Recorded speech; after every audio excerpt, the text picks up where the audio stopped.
besloten u het begeerde doctoraat wiskunde en natuurwetenschap te verlenen. De motor van de professor schoolmaker is gemachtigd u op gebruikelijke wijze deze waarheid te geven.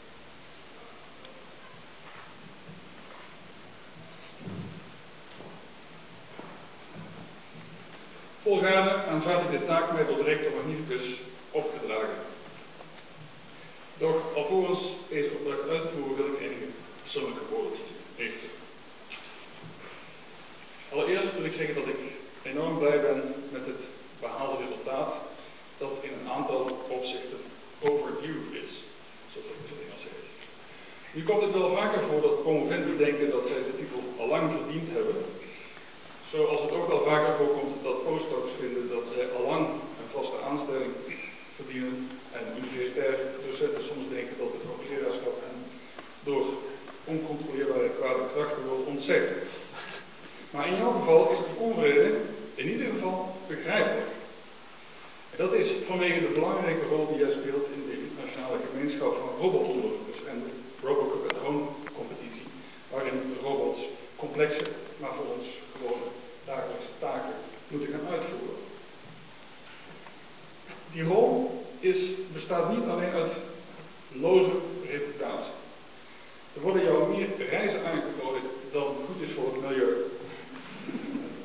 Door jouw toonloze energie ben je in staat om op vele plaatsen op deze aardbol ijzers in het vuur te houden, onderzoekers te stimuleren en creatieve ideeën te bedenken op het gebied van het woord robotica en machine learning.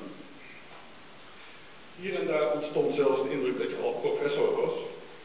Ik weet niet of je daar actief aan hebt bijgedragen, maar waarschijnlijk was dat niet eens nodig. Echter voor de duidelijkheid op dit moment nog, want er is nog geen bil uitgereikt, beschouw ik je nog even als promovendus. En dan komt er wel een aap uit omhoog. Het genereren van ideeën is mooi. Het implementeren op de computer kost tijd, maar is enorm leuk. En de frustratie, niet alleen van jou, maar eigenlijk van onze hele discipline, is dat traditionele wetenschappers op dat punt aangekomen nog lang niet tevreden zijn. Accuratesse in techniek en tekst, bedachtzaamheid, het jezelf aanpassen aan eeuwenoude rituelen zoals deze promotie, dat is allemaal noodzakelijk. Kijk, en dan wordt het toch wat lastiger. In ons onderzoek in jouw project hebben we geheel tegen de gangbare normen een grote diversiteit aan onderwerpen behandeld. En dat te integreren was goed oplosbaar, zelfs op de gangbare manier. Maar op zekere dag kwam je opzetten met een veel ambitieuzer plan, dat neerkwam op het samenvoegen van jouw inzichten op het gebied van de genetische algoritmen en reinforcement leren en mijn eigen cybernetische fysiologie achtergrond. En onze gezamenlijke fascinatie voor continu lerende systemen. Het was gedurfd, maar mijn conclusie was, als je dit allemaal niet in een dissertatie kwijt kunt, waar dan wel? De leescommissie heeft ongetwijfeld met ogen geknipperd bij het lezen van het eerste hoofdstuk. Maar die goedkeuring kwam. En ze moesten wel, want naast evolutionaire ideeën heb je ook gewoon degelijk artikelen in gerenommeerde tijdschriften gepubliceerd. Het zou mooi zijn als we die inleidende hoofdstukken nog eens in een andere vorm konden publiceren. En daar komt nog een aap uit de mouw en knaagt mijn twijfel. Is Stijn daar niet te ongedurig voor? Nieuwe uitdagingen lokken en de euforie van het nieuwe inzicht is misschien al aan het verflauwen. Het is niet zo dat je, zoals sommige AI'ers, last hebt van een preoccupatie met bouwen alleen. Filosoferen over de wereld was jouw reden om CKI in Utrecht te gaan doen. Daar zit het probleem niet. Denken is niet het punt. Schrijven wel. Ik herken het. Alle zorgeloosheid en enthousiasme kan verloren gaan wanneer je wegzinkt in het formuleren van zinnen waarvan je al weet dat dat werk grotendeels futiel is. Immers, bij vrijwel elke zin is door een kwade genius of door een opponent in de oppositie een tegenzin te formuleren en het opbouwen van defensielinies in een tekst is tijdrovend, vertragend en negatief. Jij wilt vooruit. Ook lokken bedrijfsleven, wellicht een eigen bedrijf. Ook daar zul je sceptische geesten moeten bestuderen. De oplossing lijkt me dus duidelijk. Blijf in de buurt van research and development en AI. Dat lijkt voorlopig niet over. Je plan blijft ook bij ons in de buurt. Er is geen twijfel mogelijk. Er wacht jou een fantastische verdere carrière.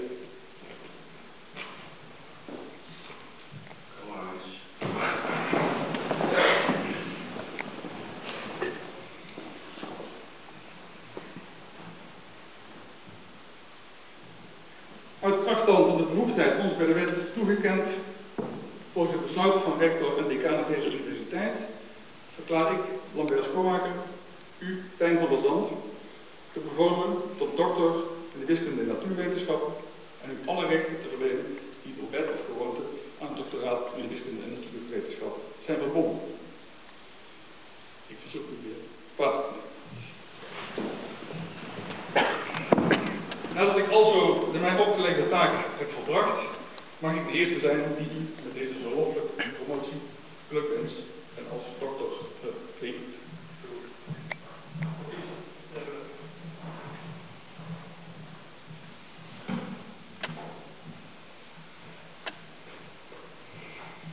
Ten bewijze deze promotie overhandig ik u het diploma door rector, secretaris en promotor ondertekend en voorzien van het zegel van de universiteit. Nog alvorens dit doen, zeer geëerde heer.